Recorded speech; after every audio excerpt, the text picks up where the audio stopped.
E aí galera, professor Elvijon, História e Cena, praticamente terminando o curso de História do Brasil e agora aqui ó, governo Lula, um governo polêmico que a gente pensa logo em corrupção, mas vamos devagar. O Lula perdeu as eleições para Collor, para Fernando Henrique e Fernando Henrique novamente. Eu costumo dizer que ele não perdeu para Fernando Henrique, ele perdeu para o Real. Mas o que mudou? O Lula que perdeu as eleições naquele momento era o Lula operário, né? Sindicalista, metalúrgico, que falava em não pagar a dívida externa. Decreta a moratória, um discurso revolucionário e bastante conservador de esquerda. O Lula que ganha as eleições, ele contrata um marqueteiro chamado Duda Mendonça, que lança a campanha Lulinha, Paz e Amor. Veste-se bem, bem apessoado, barba feita, subindo a rampa do Palácio do Planalto, né? Não mais como um radical esquerdista sindicalista, mas sim como um homem maduro, com um discurso que agrada também, sobretudo, as camadas médias e a burguesia do Brasil. Então, não foi uma mudança só de imagem, foi uma mudança de discurso. Os seus eleitores tradicionais se perguntavam, será que é verdade? Será que depois ele vai voltar à sua postura tradicional que eu sempre acreditei? Vou garantir meu voto. A classe média alta, será que ele não está mentindo? Será que depois que ele ganhar as eleições ele vai fazer reformas extremamente populares? Mas ele defendeu o real e ele foi muito convincente. Outra coisa, não tinha um candidato à altura de Lula para discussão e para a reeleição. Serra, apesar de ter feito um excelente trabalho no Ministério da Saúde, não era um candidato à altura de Lula e assim ele acaba ganhando. Então vamos aqui, ó, nós temos muita coisa a dizer sobre Luiz Inácio Lula da Silva em seus 2 mandatos. Começando, saindo um pouquinho da tela aqui para vocês, ó.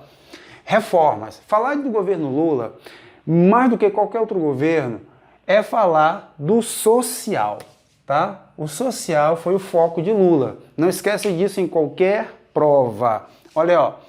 E aí ele lança vários projetos. Luz para Todos, Bolsa Família, que vai ser a base do seu governo, porém não deveria ser. A ideia foi o Fome Zero, que não vai para frente, ok? Bolsa Família foi uma compra de voz? Como funcionava? O Bolsa Família inicialmente estava ligado à criança na escola e deveria ser por um tempo um projeto interessante porque amenizava a pobreza. Muitos diziam, vai sustentar pobre com dinheiro público. Não, um dinheiro mínimo só para poder garantir ali a subsistência e fazer com que esse garoto esteja na escola. Com o tempo, todos os governos que vieram antes, do próprio Lula e depois da mesma oposição, garantiu o Bolsa Família porque sabia que tocar no Bolsa Família era perder votos. Então fica o ponto de interrogação. Sim, o Bolsa Família se transformou em uma forma de conquistar votos, apesar de ser um projeto extremamente necessário e interessante assim que ele foi lançado. Não esqueçam disso, tá? Primeiro emprego não foi para frente. Combate ao trabalho escravo, mas sem condenar quem promovia esse tipo, né, de atitude de trabalho compulsório. O Fome Zero, que foi lançado como a grande pérola de Lula, que estava ali, ó, congregando 30 programas unificados, ok? Auxílio gás, Bolsa Escola, cartão alimentação. E não esqueça uma coisa, muitos desses projetos já vinham do governo de FHC. E a estabilidade gerada pelo governo Lula, ela vem da estabilidade da moeda de Fernando Henrique. O problema do governo de Fernando Henrique, pessoal, foi a grande incidência de desemprego. Desemprego devido, revisando nossas aulas, de FHC assiste lá, gerado por uma moeda forte, mas que gera o quê, pessoal? Recessão. Uma moeda forte, mas que gera desemprego, porque atrai o quê? Capital especulativo e não permite com que as empresas do Brasil cresçam. Então, esse é o calcanhar de Aquiles. E o que vai fazer Lula? Vai tocar nesse ponto, principalmente na questão do desemprego e do combate à fome, tá? Na educação, ProUni, isso aqui é um ponto extremamente positivo para o governo de Lula. 11 universidades, com o tempo foram sucateadas sim, mas 11 universidades, não todas foram criadas. Isso aqui vai ser importantíssimo. E dentro desse projeto de criar universidades, por que não levar a camada pobre com o que, pessoal? Com o sistema de cotas. Outro tema extremamente polêmico, mas necessário aí, segundo alguns, para uma compensação histórica social com o grupo afrodescendente brasileiro, a qual eu mesmo faço parte, apesar de nunca ter utilizado o sistema de cotas, ok? Mas aqui eu não estou aqui para dar minha opinião, estou aqui para falar o que seriam os projetos lançados por Lula, perfeito?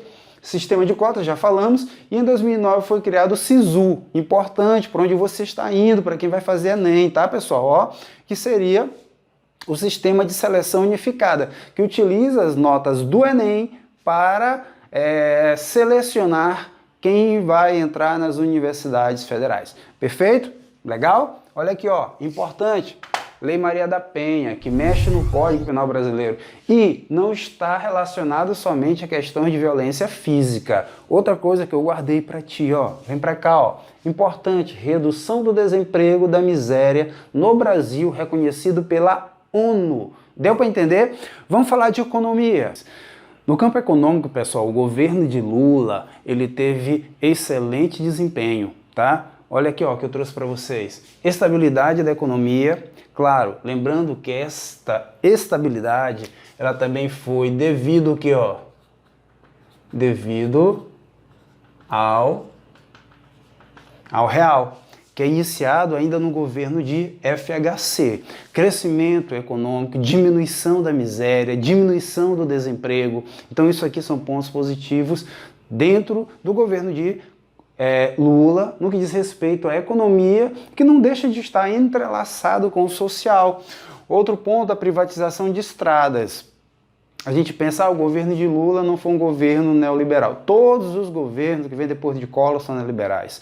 A questão é que o governo Lula, ele dá uma atenção maior ao social. Não esqueça disso, mas houve sim privatizações, porque tem quem diga que não teve. Privatização de estradas, tá aí, anota, tá? Por favor. Relações internacionais, no campo econômico, aproximação com a União Europeia, tá? China, fortalecimento com o Mercosul. Lula queria uma cadeira ali permanente para o Brasil na ONU. Então ele buscava flertar com estas nações. Não esquece disso, tá? Isso aqui é importante. Autonomia econômica ao ponto de não precisar de empréstimos do Fundo Monetário Nacional, principalmente no seu primeiro governo. No segundo governo, a gente já vai ver índices maiores de crise econômica que vão aí deslanchar no governo Dilma, tá? Mas a gente vai ter uma estabilidade, principalmente no primeiro governo dele. Cria o PAC, Programa de Aceleração do Crescimento Econômico. A Dilma vai ser a mãe do PAC. Ele precisa deixar alguém para o terceiro mandato. Aspas, terceiro mandato. Então, esse PAC, ele era um programa que visava, inicialmente, investimentos na energia, transporte, educação, saneamento, mas que foi muito além disso, tá? Muito além. Não esquece que durante o governo de Dilma nós vamos ter aí Minha Casa Minha Vida. Então, o PAC ele vai servir para investir em vários programas sociais, ok? Vamos lá. Outro ponto. Aí vem a questão dos escândalos, tá? Mas antes deles, eu guardei uma informação importante aqui para vocês, ó. Perda da Petrobras nessas questões internacionais para a Bolívia, isso aqui foi horrível, certo? E perda do controle de Itaipu para o Paraguai. E o Brasil não fez nada, o Brasil não reivindicou, o Brasil não se posicionou e ficou muito feio para o governo Lula, tá? Não deixa de ser um escândalo. Agora, nós tivemos escândalos bem maiores, eu nem listei todos, eu peguei aqui só os mais conhecidos, como o caso do Mensalão, que já vem acontecendo em governos anteriores, fique dito, mas que explode no governo Lula. Para quem não entendeu até agora, vem de mesada. O governo Lula não tinha maioria no Congresso, então ele pagava deputados federais e senadores colocando dinheiro público em suas contas para que eles pudessem votar nos projetos do PT. Olha, entenda uma coisa, pessoal, um presidente não consegue aprovar seus projetos se ele não tiver apoio do Congresso. Então ele comprava esse apoio. E aí ele vai ferir uma regra básica de Montesquieu, separação dos três poderes, entendeu? Isso é corrupção. Foi acusado de estar à frente o chefe da Casa Civil, que certamente seria sucessor de Lula e não Dilma, José Dirceu. Por isso ele acabou sendo indiciado, preso. Agora, para a vergonha do Brasil, isso deu em pizza, porque ele passou pouco tempo preso, depois vai cumprir em liberdade. Marcos Valério, na verdade, era um empresário que também estava envolvido e acabou contribuindo bastante para entregar os nomes que estavam juntos e envolvidos nesse processo. A denúncia veio de Roberto Jefferson, que é o deputado. Ele é que vai fazer a denúncia do mensalão. Os escândalos dos bingos, Carlinhos Cachoeira, tá, pessoal? Que era assessor direto de Lula, que extorquia os bingos para que eles pudessem existir. Extorsão.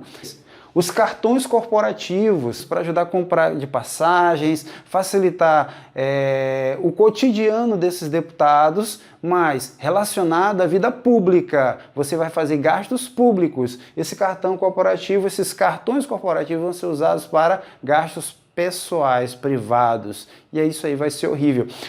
Na verdade, a lista de escândalos foi gigantesca. Elcio, não está citando aqui a questão da Petrobras, a questão da Lava Jato. Isso é no governo Dilma, beleza? Mas eu posso tentar colocar aqui para vocês uma lista aí dos casos mais conhecidos e uma imagem para que você possa dar uma olhada e aprofundar seus estudos, beleza? Beijo no coração, professor Elvio John. Vamos falar um pouquinho sobre o governo Dilma. Valeu!